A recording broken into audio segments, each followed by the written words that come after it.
नमस्कार दोस्तों, test book revision में आप सभी का स्वागत है। आज की वीडियो में बहुत महत्वपूर्ण टॉपिक पोषण को कवर करने वाले हैं, जहां से हर एग्जाम में एक या दो सवाल देखने को मिलते हैं।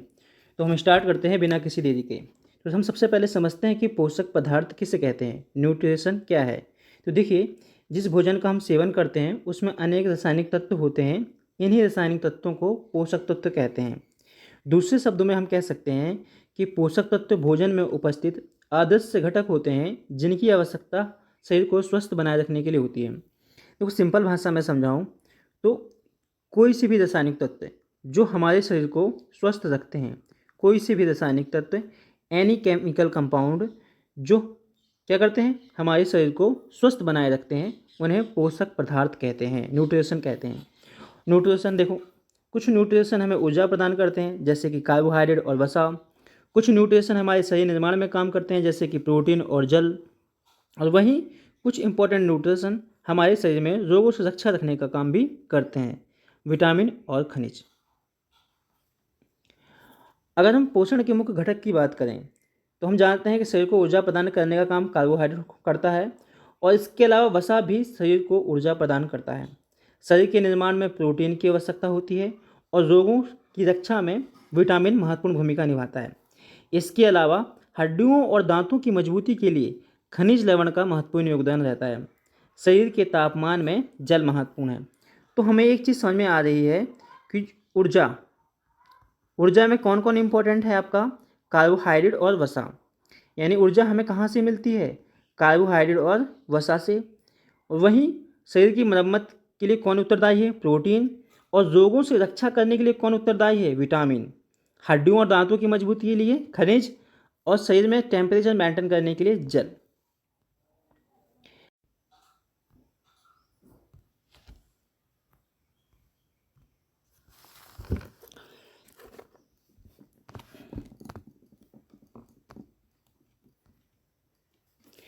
नमस्कार दोस्तों, टेस्ट बुक रिवीजन में आप सभी का स्वागत है। आज की वीडियो में बहुत महत्वपूर्ण टॉपिक पोषण को कवर करने वाले हैं, जहां से हर एग्जाम में एक या दो सवाल देखने को मिलते हैं। तो हम स्टार्ट करते हैं बिना किसी देरी के। तो हम सबसे पहले समझते हैं कि पोषक पदार्थ किसे कहते हैं, न्यूट्रिशन क्या है। तो देखिए, जिस भोजन का हम सेवन करते हैं उसमें अनेक रासायनिक तत्व होते हैं। इन्हीं रासायनिक तत्वों को पोषक तत्व कहते हैं। दूसरे शब्दों में हम कह सकते हैं कि पोषक तत्व भोजन में उपस्थित आदर्श घटक होते हैं जिनकी आवश्यकता शरीर को स्वस्थ बनाए रखने के लिए होती है। तो सिंपल भाषा में समझाऊं तो कोई से भी रासायनिक तत्व जो हमारे शरीर को स्वस्थ रखते हैं, कोई से भी रासायनिक तत्व, एनी केमिकल कंपाउंड जो क्या करते हैं, हमारे शरीर को स्वस्थ बनाए रखते हैं, उन्हें पोषक पदार्थ कहते हैं, न्यूट्रिशन कहते हैं। न्यूट्रिशन देखो, कुछ न्यूट्रिशन हमें ऊर्जा प्रदान करते हैं जैसे कि कार्बोहाइड्रेट और वसा। कुछ न्यूट्रिशन हमारे शरीर निर्माण में काम करते हैं जैसे कि प्रोटीन और जल। और वहीं कुछ इंपॉर्टेंट न्यूट्रिशन हमारे शरीर में रोगों से रक्षा रखने का काम भी करते हैं, विटामिन और खनिज। अगर हम पोषण के मुख्य घटक की बात करें तो हम जानते हैं कि शरीर को ऊर्जा प्रदान करने का काम कार्बोहाइड्रेट करता है, और इसके अलावा वसा भी शरीर को ऊर्जा प्रदान करता है। शरीर के निर्माण में प्रोटीन की आवश्यकता होती है, और रोगों की रक्षा में विटामिन महत्वपूर्ण भूमिका निभाता है। इसके अलावा हड्डियों और दांतों की मजबूती के लिए खनिज लवण का महत्वपूर्ण योगदान रहता है। शरीर के तापमान में जल महत्वपूर्ण है। तो हमें एक चीज़ समझ में आ रही है कि ऊर्जा में कौन कौन इंपॉर्टेंट है आपका, कार्बोहाइड्रेट और वसा। यानी ऊर्जा हमें कहाँ से मिलती है, कार्बोहाइड्रेट और वसा से। और वहीं शरीर की मरम्मत के लिए कौन उत्तरदायी है, प्रोटीन।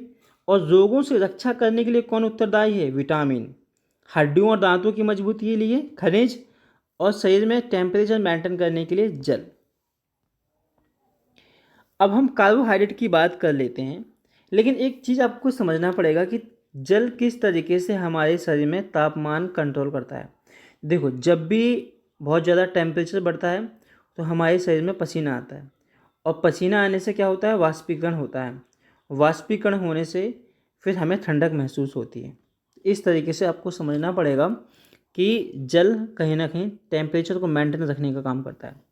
जैसे कि हम सबसे पहले पोषक पदार्थ कार्बोहाइड्रेट को पढ़ेंगे, उसके बाद फिर हम वसा को देखेंगे, प्रोटीन को देखेंगे, सभी को हम स्टेप बाय स्टेप देखेंगे। तो सबसे पहले कार्बोहाइड्रेट देखते हैं।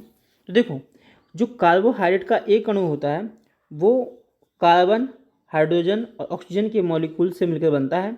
इसमें कार्बन का एक अणु मॉलिक्यूल्स, हाइड्रोजन का 2 मॉलिक्यूल्स और ऑक्सीजन का 1 मॉलिक्यूल्स मिलकर क्या बनता है, दोनों को अगर तीनों को इसी अनुपात में मिलाएंगे तो क्या बनेगा, कार्बोहाइड्रेट बन जाएगा। अब चलिए हम पोषक पदार्थ में कार्बोहाइड्रेट को सबसे पहले पढ़ते हैं। देखो, जो कार्बोहाइड्रेट होता है वो कार्बन, हाइड्रोजन और ऑक्सीजन का एक यौगिक होता है, यानी इसमें कहीं ना कहीं 1:2:1 के अनुपात में कार्बन, हाइड्रोजन और ऑक्सीजन का यौगिक पाया जाता है। इसका जो मुख्य काम होता है शरीर को प्रतिदिन एनर्जी प्रदान करना होता है, और शरीर में लगभग 55 से 65% एनर्जी हमें अगर कहीं से मिलती है तो वो कार्बोहाइड्रेट होता है। और लगभग 1 ग्राम में 4.2 कैलोरी क्या होती है, ऊर्जा मिलती है हमें कार्बोहाइड्रेट से। अगर हम देखें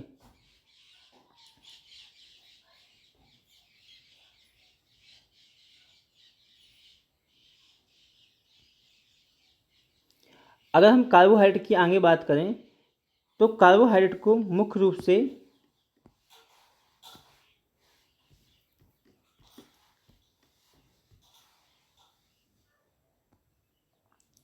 कार्बोहाइड्रेट को देखा जाए तो इसे हम 3 प्रकार से बांट सकते हैं। एक होता है मोनोसैकेराइड, एक होता है डाइसैकेराइड और एक होता है आपका पॉलीसैकेराइड। तो सबसे पहले हम कार्बोहाइड्रेट का सबसे सरलतम रूप मोनोसैकेराइड पढ़ते हैं। मोनोसैकेराइड होता है कि केवल इसमें एक अणु होता है, सरलतम अणु होता है। यह सरलतम चीनी के रूप में पाया जाता है, और मेन चीज़ क्या होती है कि इसमें इसको आगे तोड़ नहीं सकते, हाइड्रोलिसिस के द्वारा इसे हम आगे नहीं तोड़ सकते हैं। एग्जाम्पल के लिए ग्लूकोज, फ्रैक्टोज, गैलेक्टोज, ये क्या है, कहीं ना कहीं यह मोनोसैकेराइड के एग्जाम्पल हैं। इसके अलावा समझो मोनोसैकेराइड क्या होता है, सबसे सरलतम रूप होता है, और हमने पढ़ लिया है किसके बारे में। अब हम सबसे पहले ग्लूकोज को पढ़ते हैं। तो ग्लूकोज एक महत्वपूर्ण मोनोसैकेराइड है। यह शरीर का प्रमुख ईंधन माना जाता है और तुरंत ऊर्जा प्रदान करता है। इसका रासायनिक सूत्र पूछा जाता है कि मोनोसैकेराइड में ग्लूकोज का रासायनिक सूत्र क्या होता है, तो वो होता है C6H12O6। कोशिकाओं में ATP उत्पादन के लिए यह जरूरी होता है ग्लूकोज। तो हमने मोनोसैकेराइड में ग्लूकोज को पढ़ लिया है। अब हम पढ़ेंगे फ्रैक्टोज को। देखो, फ्रैक्टोज दुनिया की सबसे मीठी प्राकृतिक शर्करा फलों और शहद में पाई जाती है, यानी फलों में और शहद में जो शर्करा पाई जाती है वो फ्रैक्टोज होती है। उसके बाद है गैलेक्टोज। आमतौर पर यह दूध और डेयरी उत्पादों में मिलता है, जैसे कि दूध, मक्खन, दही हो गया, और इससे भी हमें एनर्जी मिलती है। तो हमने क्या सीखा कि मोनोसैकेराइड क्या, देखो सबसे पहले समझो कि कार्बोहाइड्रेट का सबसे सरलतम रूप क्या होता है, मोनोसैकेराइड। फिर उसके बाद क्या होता है, मोनोसैकेराइड के बाद डाइसैकेराइड, डाइसैकेराइड, पॉलीसैकेराइड। उसमें मोनोसैकेराइड में हम क्या पढ़ रहे हैं भाई, ग्लूकोज, फिर फ्रैक्टोज, फिर गैलेक्टोज, ग्लूकोज, फ्रैक्टोज और फिर गैलेक्टोज, इनको पढ़ रहे हैं हम।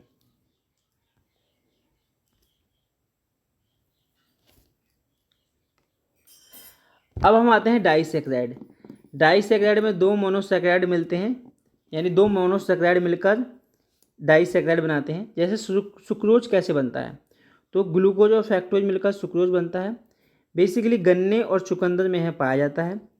माल्टोज कैसे बनता है, ग्लूकोज और ग्लूकोज से, गाल गाल माल माल। तो ग्लूकोज और ग्लूकोज के अणुओं को मिला दिया जाता है तो माल्टोज बन जाता है। अनाज का शर्करा कहते हैं, यानी जितने भी अनाज होते हैं उसमें माल्टोज पाया जाता है। वहीं ग्लूकोज और गैलेक्टोज से मिलाने पर लैक्टोज बनता है, और यह दूध का शर्करा है। ठीक है,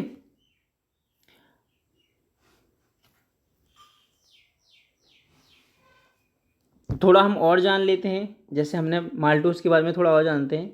जो माल्टोज है हमें जो ज्वार, मक्का, अंकुरित अनाज में पाया जाता है। बेसिकली शराब इसी से बनती है। ठीक है, और जो लैक्टोज होता है ये मुख्य रूप से दूध में पाया जाता है, हम पढ़ चुके हैं। अब हम आते हैं पॉलीसेकेराइड। पॉलीसेकेराइड यह कार्बोहाइड्रेट का सबसे जटिल रूप होता है और कहीं ना कहीं यह 2 से अधिक मोनोसेकेराइड से मिलकर बना होता है। यानी देखो, डाइसेकेराइड में एक एक मोनोसेकेराइड थे, इसमें क्या होगा 2 से ज़्यादा होंगे, 3 भी हो सकते हैं, 4 भी हो सकते हैं। ठीक है, इनको हम पॉलीसेकेराइड कहते हैं और इनका मुख्य काम होता है भोजन को संचित करना, भोजन का संचय करना। जैसे कि हमारे शरीर में जो भोजन होता है ना, कार्बोहाइड्रेट का एक संचित रूप, उससे बोलते हैं ग्लाइकोजन। इसको हम पढ़ेंगे आगे।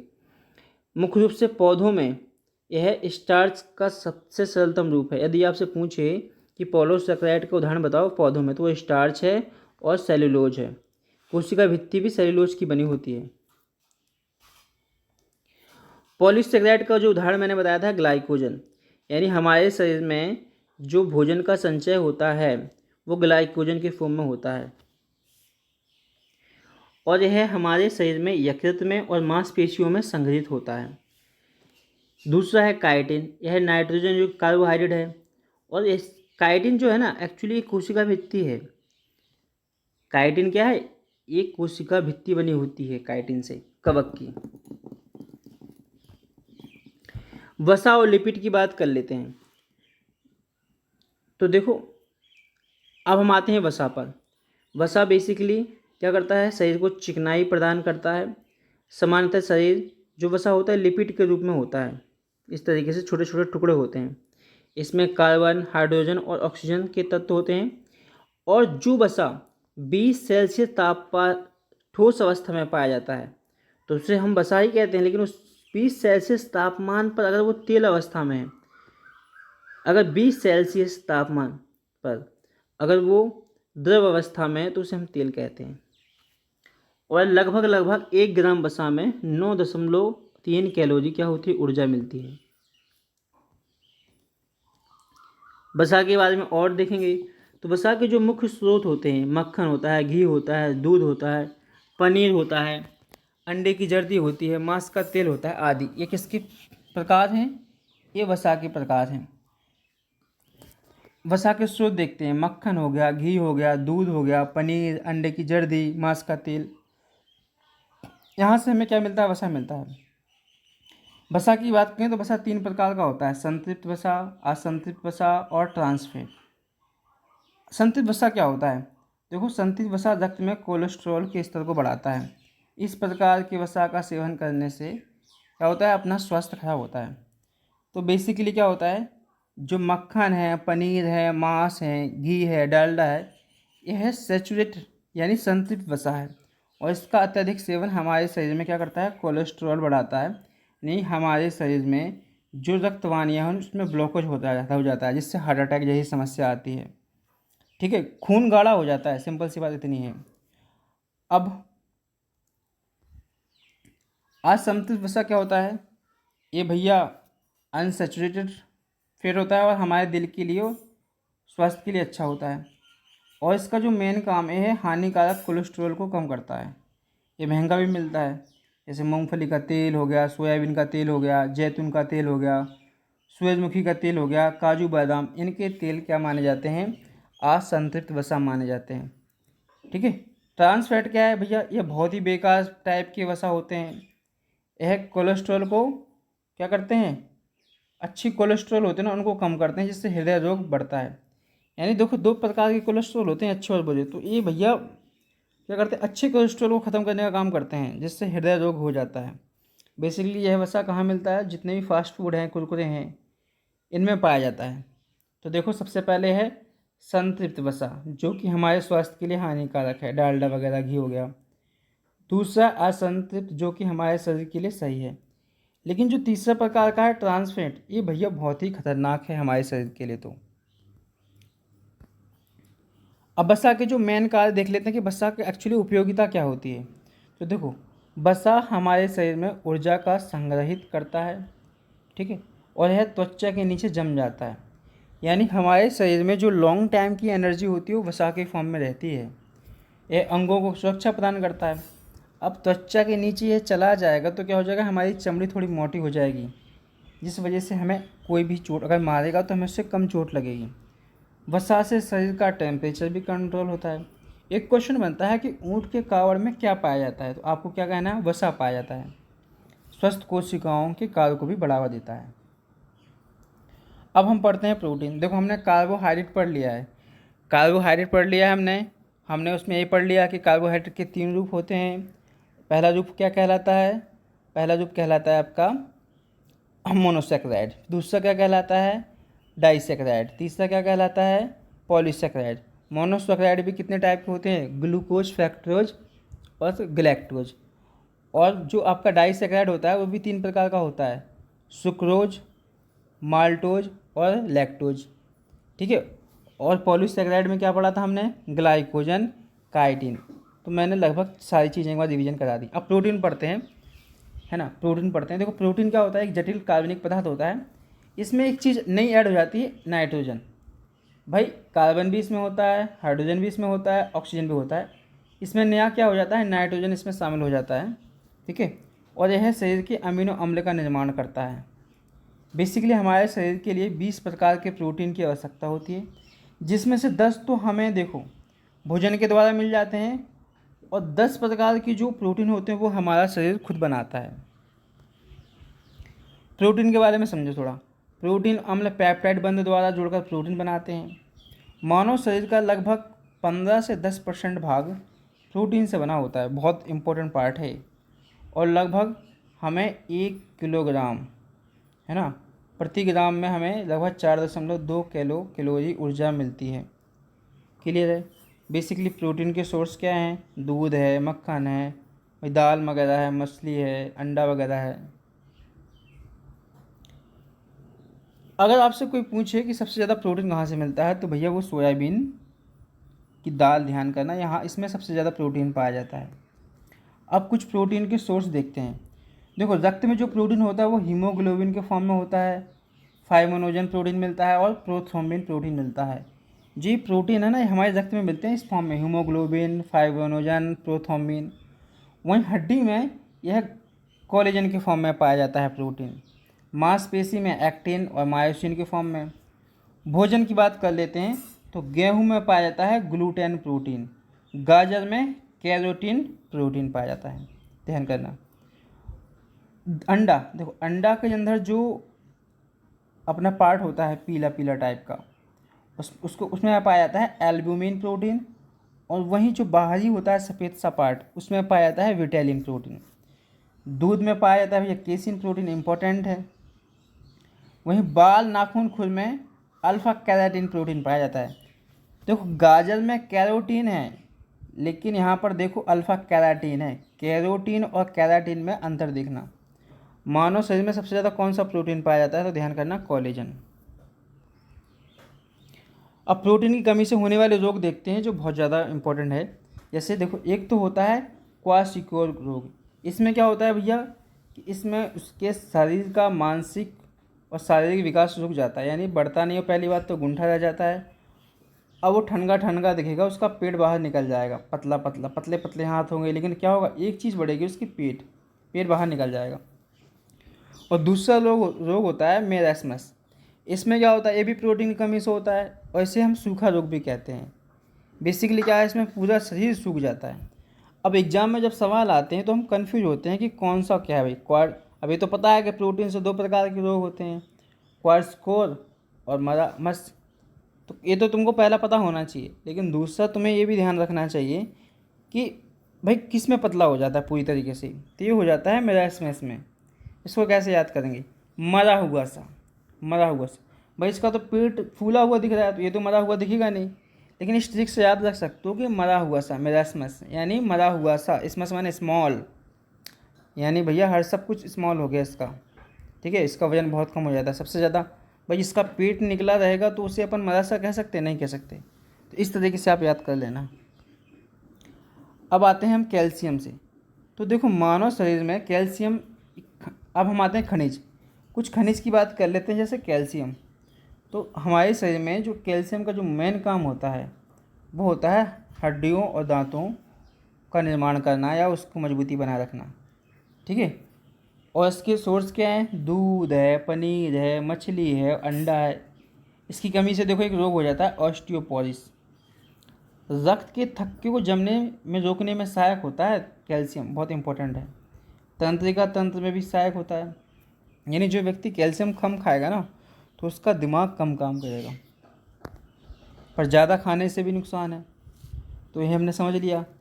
अब हम आते हैं फास्फोरस की बात कर लेते हैं। तो जो फास्फोरस है भैया ये हड्डियों एवं दांतों को मजबूती प्रदान करता है, तंत्रिका तंत्र में भी सहायता प्रदान करता है। बेसिकली जो फास्फोरस होता है वो चावल, मूंगफली, सोयाबीन आदि में पाया जाता है। हीमोग्लोबिन का जो प्रमुख तत्व है उसके निर्माण में भी अपने फास्फोरस की महत्वपूर्ण भूमिका है।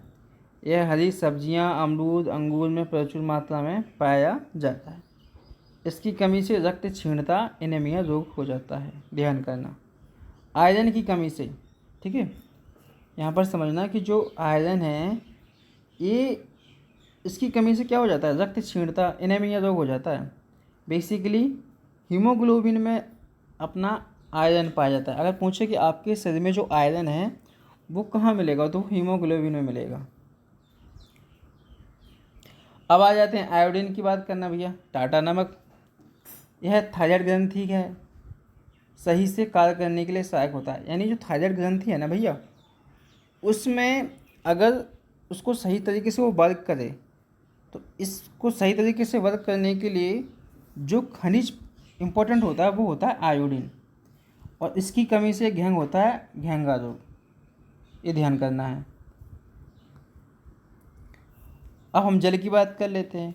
तो मानव शरीर का लगभग 65 से 70% भाग जल से बना होता है, और इसका मेन काम क्या है, शरीर के अंदर जो भैया जहर है उसको शरीर से बाहर निकालना, शरीर के तापमान को है नियंत्रण रखता है।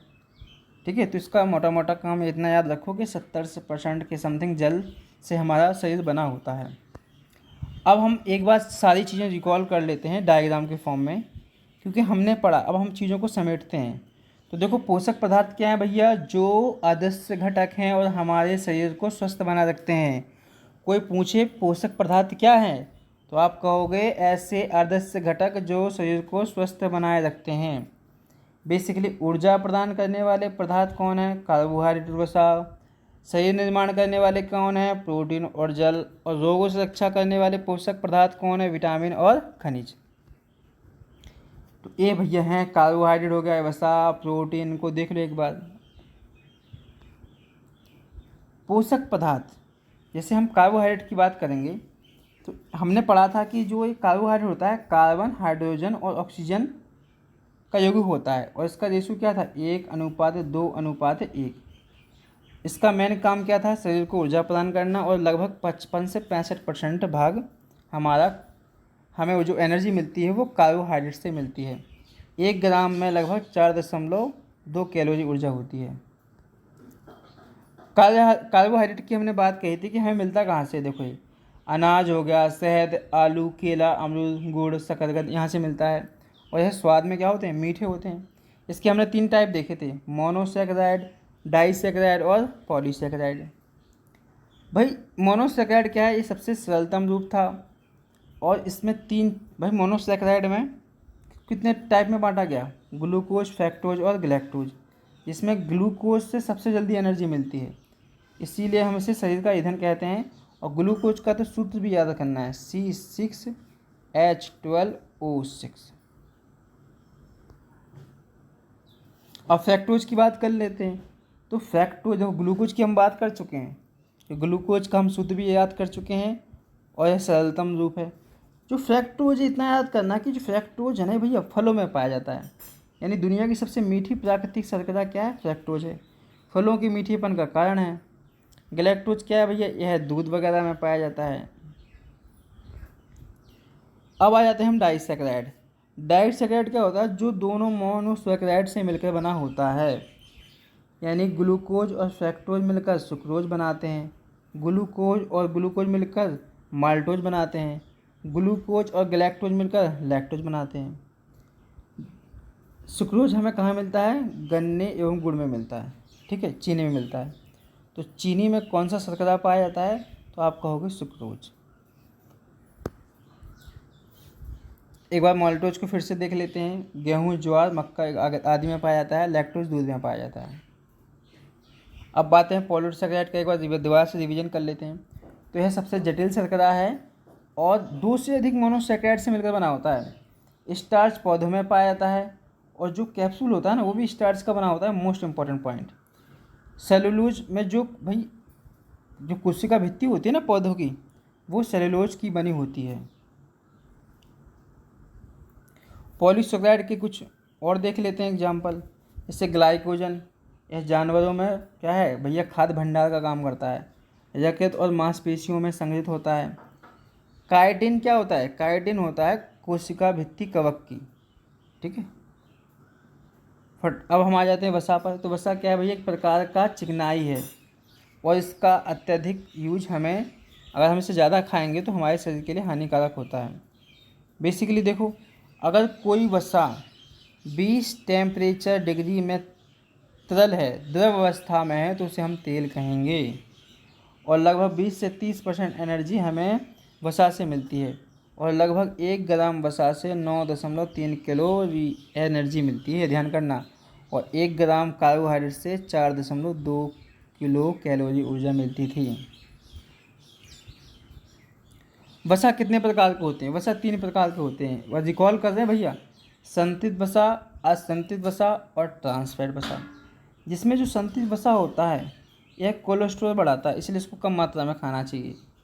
जैसे कि पाया कहाँ जाता है? मक्खन, पनीर, मांस, घी, डालडा। और वहीं असंतृप्त वसा भैया सही होता है हमारे हृदय के लिए, हमारे शरीर के लिए, और जैतून का तेल और मूंगफली। वहीं ट्रांसफैट वसा फ्राइज यानी जितने कुरकुरे वगैरह होते हैं यहाँ मिलता है देखने को। तो देख चुके हैं हम। वसा के कार देख लो, तो ऊँट के कोबड़ में पाया जाता है। बेसिकली शरीर के तापमान को नियंत्रित बना के रखता है, बाहरी आघात से बचाता है, त्वचा पर नीचे जम कर क्या करता है? बाहरी आघात से बचाता है। जो शरीर में चमक होती है ना लड़की वगैरह में, उसमें चमक होती है भाई वसा की वजह से होती है। एक बात कहता हूँ, उसको गलत वे में मत लेना। जितनी भी मुस्लिम लड़कियाँ होती हैं वो अन्य अन्य समाज की लड़कियों से ज़्यादा भाई उनकी स्किन चमकेगी। इसके पीछे मेन वजह क्या है कि वो भाई खाती हैं, है ना, ज़्यादा मांस खाने वाले लोग भी।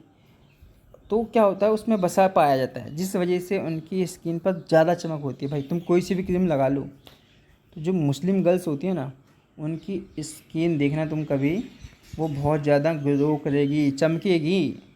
तुम पाकिस्तान में जाके चले जाओ भाई, वहाँ पर भाई बहुत ज़्यादा स्किन ग्लो करती है।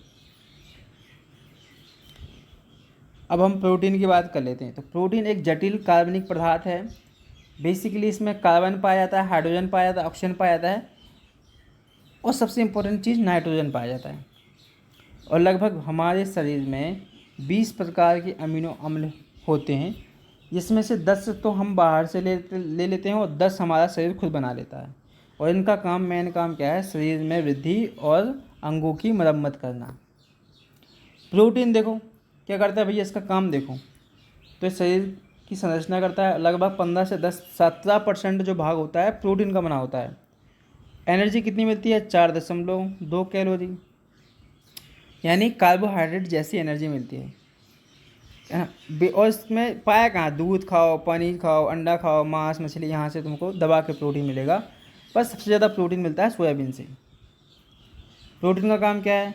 टूटे फूटे अंगों की मरम्मत करना और शरीर की वृद्धि करना, सोयाबीन में प्रचुर मात्रा में। प्रोटीन की प्राप्ति देखो, रक्त में कहाँ पाया जाता है? हीमोग्लोबिन में, हीमोग्लोबिन के फॉर्म में पाया जाता है।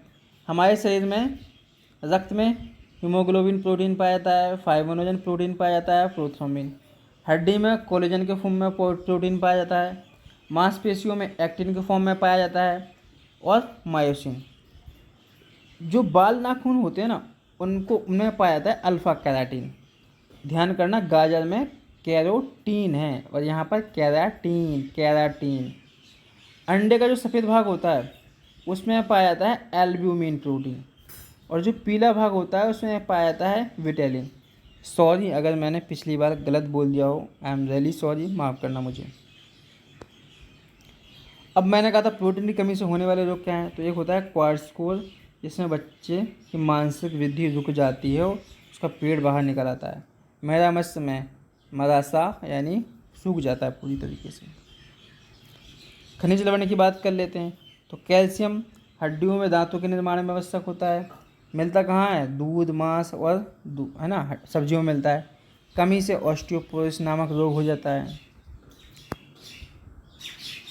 फास्फोरस देखो अपनी हड्डियों में दांतों की मजबूती के लिए इंपॉर्टेंट है और तंत्रिका तंत्र नर्वस सिस्टम में भी उपयोगी होता है। वहीं आयरन कहाँ होता है? हीमोग्लोबिन के अंदर पाया जाता है, रक्त निर्माण में सहायक है, हरी सब्जियों और अमरूद वगैरह में मिलता है। अब आयोडीन की बात कर लेते हैं। तो यह थायराइड ग्रंथि के लिए उपयुक्त है और इसकी कमी से होने वाले रोग का नाम क्या है? घेंगा रोग। इसके स्रोत क्या हैं? समुद्री भोजन वगैरह। ध्यान। अब हम आ जाते हैं, कुछ क्वेश्चन लगाते हैं। शरीर को स्वस्थ बनाए रखने के लिए भोजन में उपस्थित वे आदर्श घटक क्या कहलाते हैं? तो वे कहलाते हैं पोषक तत्व। निम्नलिखित में से कौन सा पोषक तत्व शरीर को ऊर्जा प्रदान करता है? बहुत आसान है, कार्बोहाइड्रेट और वसा हमारे शरीर में ऊर्जा प्रदान करता है। हमारे शरीर निर्माण में कौन सा पोषक तत्व उपयोगी है? तो इसका सही जवाब है प्रोटीन और जल। शरीर के रोगों की रक्षा करने के लिए क्या इम्पोर्टेंट है भैया? मैंने बताया था विटामिन और खनिज से शरीर में रोगों से रक्षा होती है। पोषक पदार्थ से क्या अभिप्राय है? तो भैया केवल ऊर्जा प्रदान करने वाले, गलत। केवल शरीर में निर्माण करने वाले, गलत। शरीर के विभिन्न कार्यों के लिए आवश्यक पदार्थ, ये सही है। कार्बोहाइड्रेट का मुख्य कार्य क्या है? तो इसका मुख्य कार्य भैया बताओ, ऊर्जा प्रदान करना। निम्नलिखित में से कौन सा पोषक पदार्थ शरीर निर्माण में के लिए जाना जाता है? भैया प्रोटीन जाना जाता है। रोगों से रक्षा करने वाले विटामिन, भाई सब्जियां, फल और सब्जियों में पाया जाता है विटामिन दबाकर। देख लेते हैं। रासायनिक तत्वों को क्या कहते हैं? पोषक तत्व कहते हैं। पोषक तत्व में उपस्थित कैसे घटक जो शरीर को स्वस्थ बनाए रखते हैं? आदर्श घटक हैं, दिखाई नहीं देते अपन को।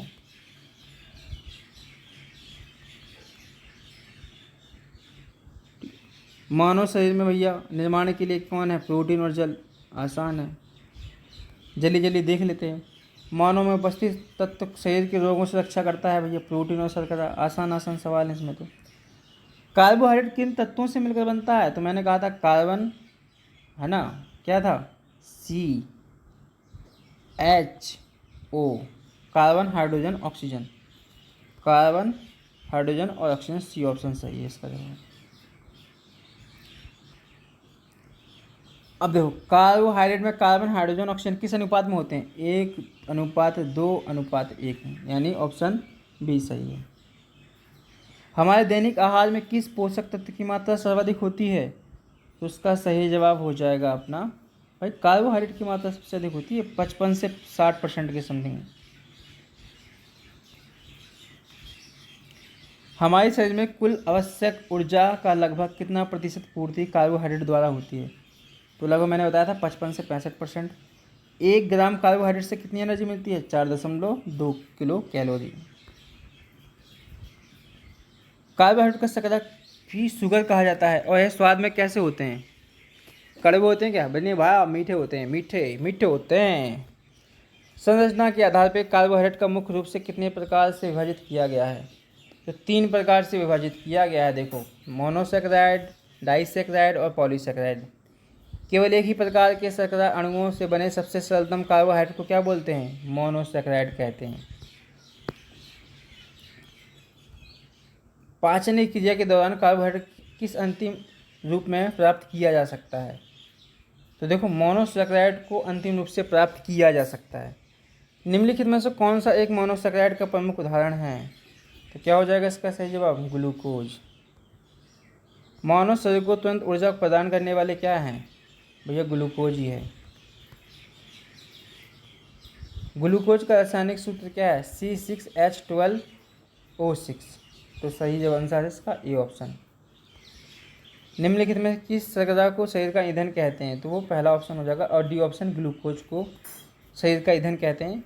फलों में कौन सा शर्करा पाया जाता है? बहुत आसान है, फ्रैक्टोज, फासेफल, फासेफ्रैक्टोज। ठीक है। गेहूँ, मक्का, चावल, आलू निम्नलिखित में किस सबसे समृद्ध मुख्य स्रोत हैं? अब बताओ। तो भैया गेहूँ, मक्का और चावल में और आलू में तो समझ जाओ कार्बोहाइड्रेट सबसे ज़्यादा पाया जाता है। क्लास आपको कैसी लगी जरूर कमेंट में बताइए। और अगर आप चाहते हैं कि हम इनका टेस्ट लगाना चाहते हैं तो प्ले स्टोर से test hook revision application download करें।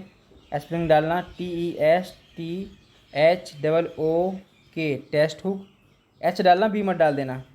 रिवीजन तो आप जानते हैं लिखना, रिवीजन इस तरीके से सर्च करेंगे टेस्ट हुक रिवीजन, आपको एक ऐप मिलेगा, वहाँ पर आप शानदार PDF पा सकते हैं। इस PDF को भी डाउनलोड कर सकते हैं और टेस्ट लगा सकते हैं। बहुत बहुत धन्यवाद।